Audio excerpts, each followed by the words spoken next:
myself Nimesh Prabhakar. Welcome to Automotive Electronics lecture series. In this lecture, we will discuss first about the effect of air-fuel ratio on performance. Then next one we discuss about the effect of spark plug timing on performance. Then next one topic we will discuss is the effect of exhaust gas recirculation on performance. And last we discuss about the exhaust catalytic converter.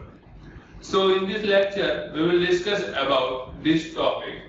So first one we discuss about the effect of air-fuel ratio on the performance.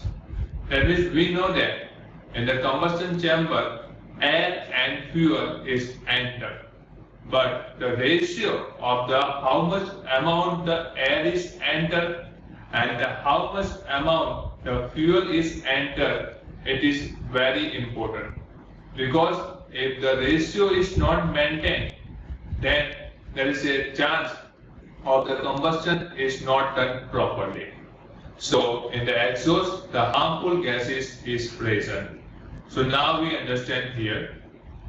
Once specific air-fuel ratio is highly significant in electronics fuel control system, namely the stoichiometric mixture. The stoichiometric mixture corresponds to an air and fuel combustion such that if combustion was perfect, that means air-fuel ratio is perfect, then the combustion is perfect, all the hydrogen and carbon in the fuel would be converted by the burning process to H2O and CO2.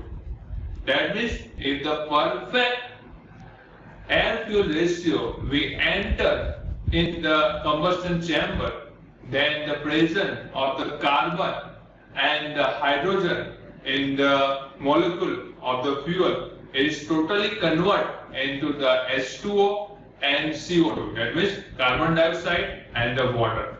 But if perfect ratio is not entered, that means air and fuel ratio is perfectly not entered in the combustion chamber, then instead of this CO2 and H2O, the harmful gases are generated, like the HC, that means hydrocarbon, sulfur dioxide, carbon monoxide is present. For the gasoline, the stoichiometric mixture, the ratio is 40.7 J1. That means this is the air-fuel ratio. 40.7 is the air amount and the amount of fuel is the 1. So this is the standard ratio for the petrol engine, 14.7 J1. Stoichiometric is sufficient important that the fuel and the air mixture is often represented by a ratio is called the equivalence ratio, and it is denoted by the lambda. So the equation for this ratio is defined as the lambda is equals to air fuel ratio upon air fuel ratio at stoichiometry. Now a relative low air fuel ratio below 14.7 corresponding to, that means lambda is less than 1, then the mixture is called the rich mixture. And if the ratio is the above the 14.7, or we can say if the lambda is greater than 1, then it is called the lean mixture. This is the two type of the mixture, that means the air fuel ratio mixture. If the lambda is less than 1, then it is known as the rich mixture, and if the lambda is greater than 1, then it is the lean mixture. Now we understand the effect of the air-fuel ratio by help of this graph. So here the figure illustrates the variation in the performance variable of the indicated torque, that means TI, then BSFC, as well as engine emission with variation in the air-fuel ratio with fixed spark plug timing and a constant engine speed. So here in the x-axis we can see the air-fuel ratio variation, and in the y-axis there are the different parameters like the BSFC, HSFC, and that means the NOx emission, hydrocarbon emission. So now we understand this relation. So from the figure, the torque Ti reach a maximum in the air-fuel ratio range is from the 12 to 14. That means if the air-fuel ratio is between the 12 to 14, then it is good for the engine. That means it produces the maximum torque at that time. The exact air-fuel ratio for which torque is maximum depends on the engine configuration, engine speed, and ignition timing. These are parameters we have to consider. And also note that the CO and unburned hydrocarbon tends to decrease with increasing the air-fuel ratio. So from this figure we can see as the air-fuel ratio is increased, that means here in the figure in the x-axis from the 12 to 16 or 17, you can see here as the unburned hydrocarbon tends to decrease with increasing the air-fuel ratio. That means lambda is increased, that is decreased. Now we discuss about the effect of spark plug timing on performance. We know that the spark plug has produced the spark to start the combustion process. So now the effect of the spark plugs on the performance we will discuss here.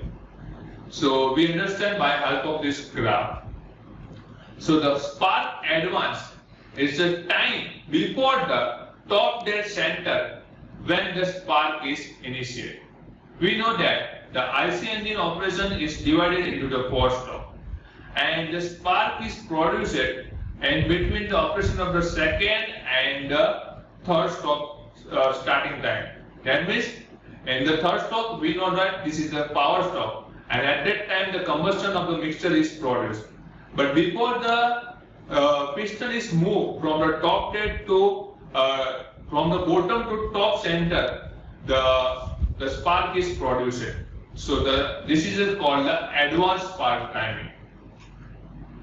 It is usually expressed in the number of degree of crankshaft rotation relative to the TDC. TDC, that means top dead center. Figure reveals the influence of the spark timing on the brake specific exhaust emission with constant speed and the constant air fuel ratio. So here we can note that both the NOx and the HC, that means hydrocarbon, generally increase with the increased advance of the spark timing. So here from this figure we can conclude that the NOx and the HC emission is increased with the increasing the advance time of the spark. BSFC and the torque are also strongly influenced by the timing. So here we can see the BSFC and the torque performance in this graph. As we increase the advance timing, the torque is also increased, but after some time it starts to decrease. And BSFC is decreased with the increasing the spark advance timing. The figures show that the maximum torque occurs at a particular advance timing and is called the advance for the mean base torque, denoted by MBT.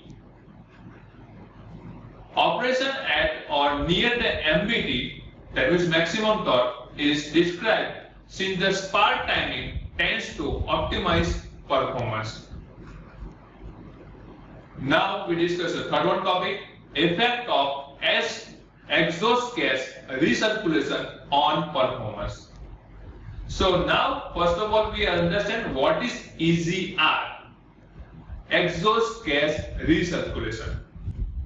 Exhaust gas recirculation is a system allow the exhaust gases to be recirculated back into the intact manifold. That means from this figure we can see the air is intake in the blue side, and this is the exhaust gas. This is go in the exhaust pipe from this side. But we add some amount of the exhaust gas inside the intake manifold. This process led to significant reduction in the nitrogen NOx emission because it reduced the two element underlying its production. That means why we do this EGR, that means exhaust gas recirculation process, why we do? So the aim behind this is to reduce the emission of the NOx inside in the exhaust gas. So now we discuss about two elements, that is the production is the oxygen in the excess and the combustion temperature. So we can do by help we can reduce the NOx emission by help of this EGR. Now we discuss about the exhaust gas emission percentage and its relative effects on the performance of the NOx. So from this figure, it is clear that as we increase the percentage of the EGR, that means exhaust gas recirculation, 10, 20, then the NOx emission is become reduced. Figures show that the dramatic reduction in the NOx emission when the plotted against the air-fuel ratio. Figures show that the effect on the performance variable as the percentage of the EGR is increased. Here the EGR is 0, EGR is 10% and EGR is 20%. As we increase the EGR, the NOx emission is reduced. So here we can note that the emission rate of the NOx is mostly strongly influenced by the EGR and decrease as the percentage of the EGR is increased. The HC emission rate increase with the increase in the EGR. So this is also the side effect we can see in the lower graph. If we increase the EGR percentage, but the HC emission is also increased. But this emission is relatively low for the EGR percentage. The HC rate change only significantly. The mechanism by which the EGR affect the NOx production is related to the peak combustion temperature. That means the temperature inside the combustion chamber. If the temperature is very high, then the NOx emission is produced. That means inside the combustion temperature is go beyond the 1800 centigrade. Then at that temperature, the harmful gases, that is the nitrogen NOx, is produced inside the combustion chamber. So main aim of this exhaust gas recirculation is also another aim is to reduce the temperature inside the combustion chamber. Roughly speaking, the NOx generation rate increase with increasing peak combustion temperature if all other variables remain fixed. Increasing EGR tends to lower this temperature, therefore it tends to lower NOx generation. Now we discuss about the catalytic converter, or in another word we can say that the exhaust catalytic converter. Catalytic converter change the harmful substance in the car's exhaust gases such as carbon monoxide, nitric oxide, nitrogen dioxide, hydrocarbon into the less harmful substance like carbon dioxide, water vapor by means of the chemical reaction. So the use of this catalytic converter is to convert the harmful gases into the normal gases like in the carbon dioxide and water vapor that are not harmful for the human health. Now we discuss about the types of the catalytic converter. So mainly two types of the catalytic converter. First one is the two-way catalytic converter and second one is the three-way catalytic converter. So first we discuss about the two-way catalytic converter. So here the operation is divided into two-way. That's why its name is given as a two-way catalytic converter. So this converter allows the oxidation of CO, that means carbon monoxide, to the less harmful carbon dioxide, that means CO2. So it converts the CO into the CO2. And second one is function is allow oxidation of HC, that means unburned hydrocarbon, to CO2, that means carbon dioxide into the H2O. So these are the two functions of this two-way catalytic converter. The most significant measure of the performance of the OC, that means it is conversion efficiency, and conversion efficiency is denoted by eta C is equals to M0 upon MIC into M0 into MIC.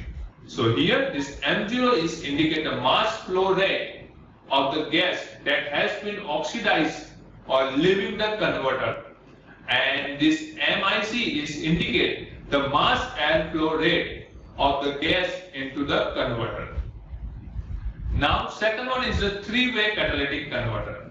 So this operation is divided into three parts.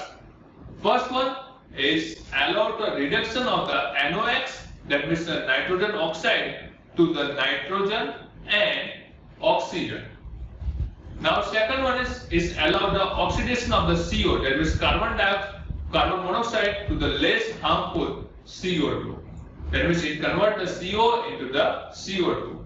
And last one is allow the oxidation of the HC, that means unburned hydrocarbon, to the CO2 and H2O. So these are these three functions. First one is convert the nitrogen oxide into the nitrogen and oxygen. Second one is convert the CO, that is carbon monoxide, into the carbon dioxide. And third one is convert the unburned, that means the hydrocarbon, into the CO2 and H2O. So this is the function of the three-way catalytic converter. So in this lecture, we have discussed about the effect of the air-fuel ratio on performance. Then we discussed about the effect of spark plug timing on performance. Then next we discussed about the effect of exhaust gas recirculation on performance. And last we discussed about the exhaust catalytic converter. So in this lecture, we have discussed about this topic. Thank you.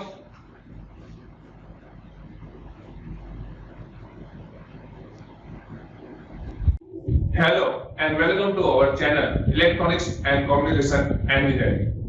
Congratulations to find us for learning. You are watching a lecture session on automotive electronics that has approximately 15 sessions and more are coming up. We have more than 1200 sessions in various lecture series on courses for electronics and communication engineering. Watch it and learn. If you like it, share it, subscribe it and press bell icon to receive all updates on new session. Enjoy learning.